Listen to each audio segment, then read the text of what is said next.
Student, electrostatics का आपका ये लेक्चर नंबर 8 है। इस लेक्चर में आपको एक समान बाह्य विद्युत क्षेत्र में रखे विद्युत द्विध्रुव पर लगने वाले बल युग्म का आघूर्ण निकालना बताया जाएगा। ठीक है। Moments of couple an electric dipole placed in an external uniform electric field. ठीक है। किसी विद्युत द्विध्रुव पर जो बल युग्म का आघूर्ण काम करेगा, ठीक है, उसका मान कितना होगा, इसमें यही आपको निकालना बताया जाएगा। ठीक है। यानी कि आपको इसमें क्या करना है, प्रूव करना होगा कि उस पर जो टाउ बल युग्म लग रहा है कितना बल युग्म लग रहा है। ठीक है। तो हम देखते हैं, जब एक समान विद्युत क्षेत्र में विद्युत द्विध्रुव को रख देते हैं तो उस पर बल कार्य करने लगते हैं। ठीक है। तो उस पर दो बल कार्य करते हैं, विपरीत दिशा में बल कार्य करते हैं। ठीक है। तो उसमें क्या होता है, तो विपरीत दिशा में जब बल कार्य करते हैं तो उस पर एक बल युग्म कार्य करेगा। तो उस बल युग्म का आघूर्ण क्या होगा, तो वही आपको इसमें निकालना बताया जाएगा। ठीक है। तो कितना उस पर बल युग्म लगेगा, ठीक है, यही बताया जाएगा। तो इसमें आप देखिए हम क्या करेंगे, ले लेंगे एक विद्युत द्विध्रुव आघूर्ण और ई इलेक्ट्रिक फील्ड, जिसका मतलब इलेक्ट्रिक फील्ड ई वाले बाह्य विद्युत क्षेत्र में, एक समान बाह्य विद्युत क्षेत्र में रख देंगे उसको विद्युत द्विध्रुव को। तो रखने पर इस पर क्या करेगा, फोर्स काम करेगा। तो माइनस क्यू आवेश पर इस पर कितना काम करेगा, आपका इस दिशा में काम करेगा। प्लस क्यू आवेश पर कितना काम करेगा, इस दिशा में काम करेगा। ठीक है। विद्युत द्विध्रुव आघूर्ण के बीच की दूरी कितना है, 2L है। तो ये एक बल इधर काम कर रहा है, एक बल इधर काम कर रहा है। जब दो बल विपरीत दिशा में काम कर रहे हों एक ही वस्तु पर, तो उस पर क्या कार्य करने लगा, बल युग्म काम कर रहा है। यानी कि दो बल युग्म, यानी दो बल कार्य कर रहे हैं, यानी बल युग्म कार्य कर रहा है। तो इस पर क्या होगा, तो इस पर बल युग्म कार्य करेंगे तो इसको क्या करेंगे, इसको विद्युत क्षेत्र की दिशा में संरेखित करने का प्रयास करेंगे। ठीक है।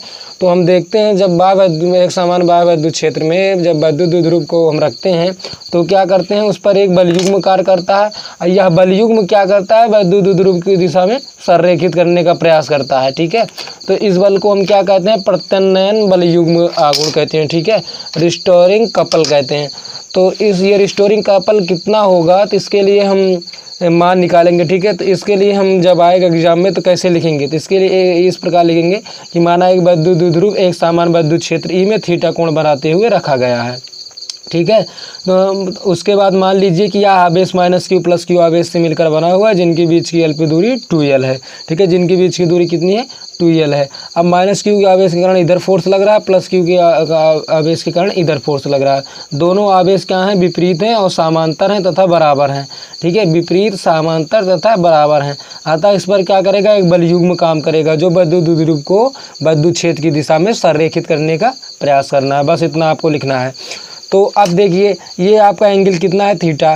तो ये मान लीजिए इसमें लगाओ, ये लंब बटे कर्ण। ठीक है। ये तुम्हारा लंब होगा कर्ण, तो साइन यहीं पर निकाले, साइन थीटा इक्वल टू क्या होगा, लंब मतलब ये मान लीजिए BO। ठीक है। ये तुम्हारा VO अपान कर्ण कितना है, AB।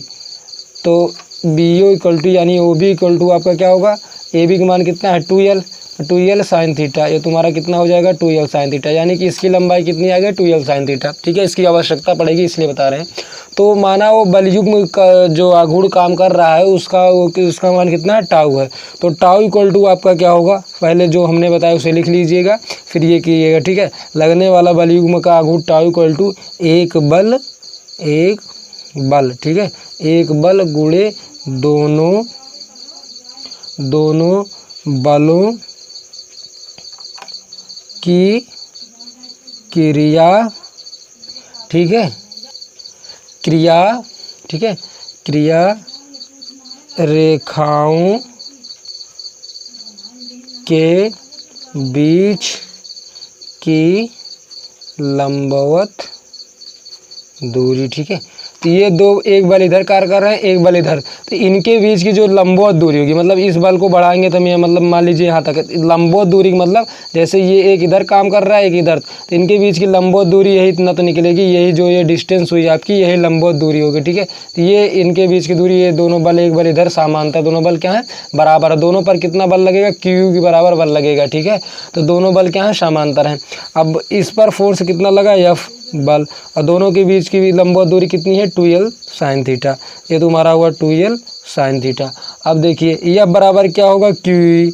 इस पर कितना बल लग रहा है, QE। हमने बताया था प्रीवियस वीडियो में कि E equal to F upon Q, तो वहाँ से F इक्वल टू क्या आएगा, QE। कि इस पर कितना लगेगा बल, QE।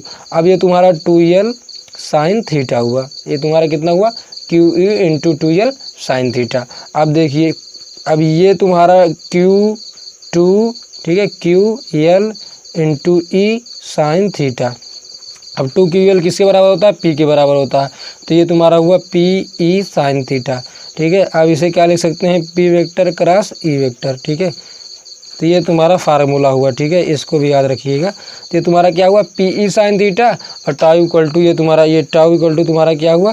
P vector into E vector, ठीक है, P vector cross E vector.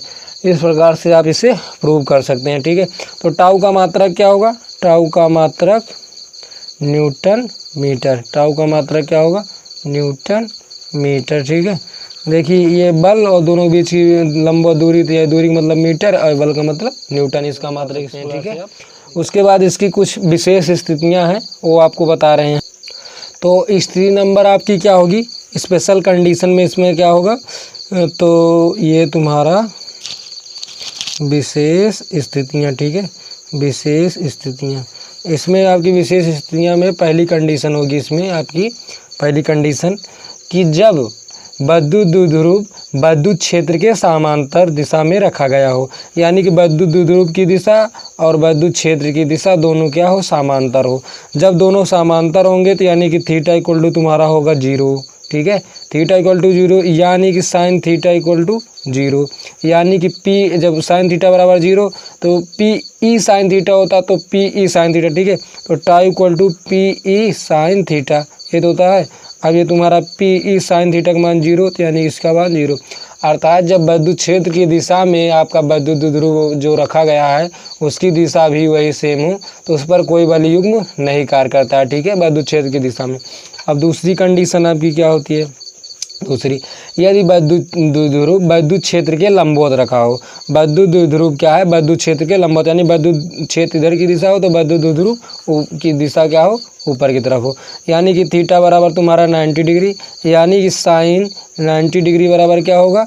1 होगा। तब इसमें रखने पर tau equal to PE sine 90 degree, यानी कि तुम्हारा PE हुआ, ठीक है, P। तो ये टाउ मैक्स होता, सबसे अधिकतम यही होता, ठीक है। जब लंबवत रखा जाएगा तो उस पर सबसे अधिक बल कार्य करेगा। तो टाउ मैक्स इक्वल टू आपका ये हुआ, तो P इक्वल टू इसमें निकालोगे तो P equal to tau max upon E होगा, ठीक है। P इक्वल टू क्या होगा? टाउ मैक्स अपान E होगा। अब देखिए, तो माना E इक्वल टू तुम्हारा क्या हुआ?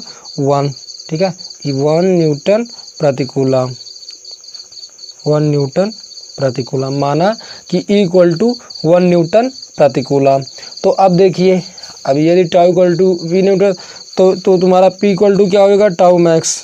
तो हम क्या कह सकते हैं? हम लिख सकते हैं, अतः किसी विद्युत द्विध्रुव का आघूर्ण उस बल युग्म का आघूर्ण होता है जो कि किसी विद्युत द्विध्रुव को 1 न्यूटन प्रतिकूलम के एक समान विद्युत क्षेत्र के लंबवत रखने पर विद्युत द्विध्रुव पर लगता है। यानी कि जब तुम्हारा वो E इक्वल टू 1 हुआ तो हम क्या कह सकते हैं कि विद्युत द्विध्रुव का जो आघूर्ण होता है वह बल युग्म का आघूर्ण होता है, बल युग्म के आघूर्ण के बराबर होता है, जिसको विद्युत द्विध्रुव को 1 न्यूटन प्रतिकूलम के एक समान विद्युत क्षेत्र की दिशा के लंबवत रखने पर लगता है, ठीक है, विद्युत द्विध्रुव पर लगता है। ये तुम्हारा कह सकते हैं इस प्रकार से। इसके बाद आपकी तीसरी कंडीशन देखिए, तीसरी कंडीशन में क्या होगी? जब थीटा इक्वल टू 180 अंश होगा, अर्थात यदि विद्युत द्विध्रुव विद्युत क्षेत्र के समांतर परंतु विपरीत हो, यानी कि थीटा इक्वल टू क्या होगा? 180 अंश होगा, यानी विद्युत क्षेत्र इधर हो, विद्युत द्विध्रुव की दिशा ऐसे, इनके बीच कितना एंगल बनता है? 180 अंश का, ठीक है। ये ऐसे हुआ, ऐसे, तो इनके बीच 180 अंश एंगल बना। लेकिन जब विद्युत द्विध्रुव इधर हुआ तो इनके बीच कितना अंश का? 0 अंश का कोण है, ठीक है। तो ये तुम्हारा हुआ। तो जब थीटा इक्वल टू 180 अंश तो टाउ इक्वल टू आपका 0 होगा, क्योंकि साइन 180 अंश का मान क्या होगा? 0, यानी कि टाउ 180 होगा। इस स्थिति में विद्युत द्विध्रुव पर कोई बल युग्म कार्य नहीं करेगा, अर्थात जब वो 90 डिग्री मतलब कि 0 180 अंश पर होगा तो उस पर बल युग्म नहीं कार्य करेगा, बट इसके अलावा किसी एंगल पर होगा तो उस पर एक बल युग्म लगता है। तो ये तुमने सीख लिया, ठीक है। तो इसकी 3 कंडीशन है। पहला, जब वो विद्युत द्विध्रुव जो है विद्युत क्षेत्र की दिशा में हो, यानी कि उसके साथ कितना का एंगल बना रहा है? थीटा कोण बना रहा, तो उस पर तो थीटा इक्वल टू 0 होगा, यानी साइन थीटा इक्वल टू आपका 0 अंश होगा, यानी कि आपका टाउ इक्वल टू क्या होगा, पी ई साइन थीटा। अब साइन थीटा की मान जब 0 हुआ तो टाउ इक्वल टू आपका 0 हुआ, अर्थात इससे यह निष्कर्ष निकलता है जब विद्युत ध्रुव विद्युत क्षेत्र की दिशा में ही हो तो उस पर कोई बल युग्म का आघूर्ण काम नहीं करता है। बट यदि वह थी दूसरी कंडीशन में, यदि वह दूसरी कंडीशन में मान लीजिए कि वो 90 डिग्री पर रखा गया हो, 45-30 हो तो उस पर कुछ बल लगेंगे, लेकिन जब वो 90 डिग्री पर रखा गया हो उस पर हम देखते हैं टाउ मैक्स यानी अधिकतम कार्य करता है, उस पर बल सबसे अधिक बल युग्म का आघूर्ण काम करता है जब वो लंबवत रखा गया है विद्युत क्षेत्र की दिशा से, यानी कि क्षेत्र की दिशा से विद्युत ध्रुव का आघूर्ण थीटा कोण बना रहा हो तो उस पर सबसे अधिकतम बल लग रहा है, खुद देख लीजिए, equal to tau max upon U हुआ, ठीक है। उसके बाद ये थीटा बराबर 180 यानी कि विद्युत क्षेत्र की दिशा एवं विद्युत ध्रुव के आघूर्ण की दिशा विपरीत दिशा में, तब उस पर क्या होगा, विद्युत ध्रुव का बल युग्म का आघूर्ण भी नहीं कार्य करेगा, ठीक है। तो दो कंडीशन में नहीं काम करता, उसके अलावा हो तो उस पर बल युग्म का आघूर्ण काम करता है। तो इस प्रकार से आप इसे निकाल सकते हैं, ठीक है। आई होप आप लोगों को समझ में आया होगा। यहीं पर एंड करते हैं, ठीक है। उसके बाद नेक्स्ट वीडियो में आप लोगों को बताया जाएगा, क्वेश्चन बताए जाएंगे, ठीक है। जो हमने इसको इलेक्ट्रोस्टैटिक्स का जो फर्स्ट लेसन था, ठीक है, कूलाम का नियम में विद्युत क्षेत्र, इसको हमने समाप्त कर दिया। इस पर आप लोगों को क्वेश्चन बताया जाएगा, ठीक है। तो वीडियो एंड करते हैं।